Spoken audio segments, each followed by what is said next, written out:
Tonight we begin in Chicago, a city of broad shoulders but one burdened by fear. Once celebrated for its resilience and vibrant neighborhoods, Chicago now finds itself at a crossroads, where hope and anxiety walk side by side.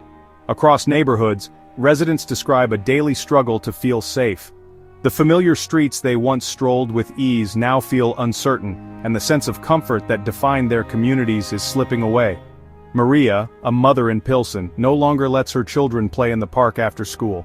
She remembers when laughter filled the playground, but now, silence and caution have taken its place, as parents weigh every decision with new concern.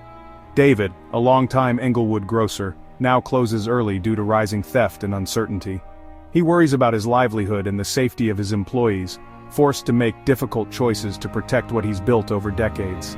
Even in Lincoln Park, carjackings have neighbors on edge, changing routines and curbing simple freedoms. Residents who once felt immune to such threats now double-check locks and avoid venturing out after dark. Families and business owners alike are exhausted by the constant vigilance. The emotional toll is visible. Fatigue etched on faces, conversations filled with worry, and dreams of a safer tomorrow growing more urgent. The sense of community is fraying as anxiety grows. Neighbors who once gathered for block parties now exchange worried glances, and trust is slowly being replaced by apprehension. Residents love their city, but they're desperate for change. They hold on to hope, believing that unity and determination can restore the spirit of their neighborhoods. They want their children to play without fear, and their streets to feel like home again. Parents dream of a day when laughter returns to the parks, and families can gather without worry. These voices echo a citywide plea for safety and solutions.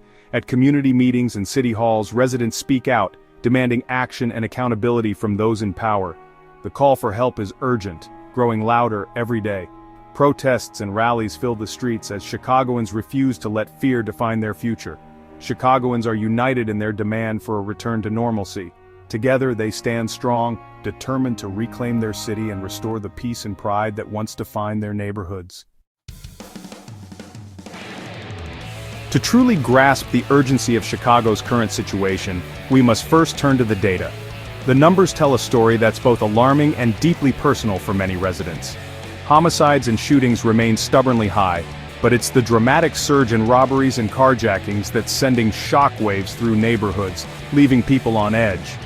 Carjackings have more than doubled in just a short span, turning what should be routine errands or commutes into moments of anxiety and fear for ordinary citizens. Meanwhile, organized retail theft is rampant, forcing stores to lock up everyday goods or in some cases close their doors for good, impacting both workers and shoppers.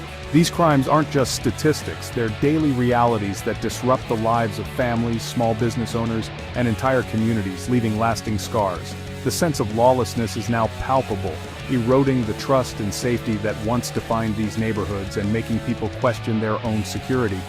The numbers confirm what residents have been feeling for months. This is a crisis, not just a perception or a passing trend, but a reality that demands attention.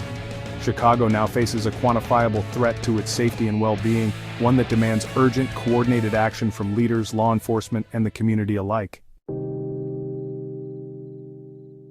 The causes of Chicago's crime surge are complex, woven from a tapestry of social, economic, and historical factors that have built up over decades. The pandemic disrupted schools, jobs, and community centers, leaving many young people vulnerable and isolated. With fewer safe spaces and opportunities, some found themselves drawn into risky situations or left without support. Police staffing shortages and low morale have strained law enforcement's ability to respond quickly and effectively, making it harder to build trust with the communities they serve. Changes in prosecution and bail policies have shifted perceptions of accountability, sparking debate about whether the justice system is too lenient or too harsh.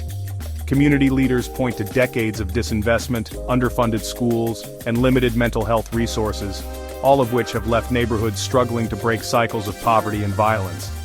Crime is often a symptom of deeper social and economic wounds, like job loss, housing instability, and food insecurity, that have gone unaddressed for too long. Policing alone can't solve problems rooted in inequality and neglect. Real change requires investment in people, places, and opportunities. The crisis is a tangled web of pandemic aftershocks, strained police-community relations, and systemic inequity, all feeding into one another and making solutions more challenging. Recognizing this complexity is the first step toward real solutions, ones that address not just the symptoms but the roots of Chicago's crisis. City and state leaders are under pressure to act. Mayor Johnson's administration is investing in youth jobs, mental health, and violence interruption programs. Police are deploying more officers to hotspots and using technology to target crime, but shortages persist. The state has sent resources and troopers to help while calls for the National Guard remain controversial. Residents remain frustrated, feeling progress is too slow. The debate rages: more policing or more social investment? Officials struggle to balance immediate enforcement with long-term change. The urgency for safety grows as patience wears thin. Chicago's path forward demands unity and collaboration. Real progress means police and communities working together, not at odds. Community policing and violence interrupters can rebuild trust and prevent conflict. Investment in jobs, education, and mental health is essential for lasting safety. These are smart-on-crime strategies, not soft ones. Chicago's resilience has overcome crises before. By coming together, the city can restore hope and opportunity to every neighborhood.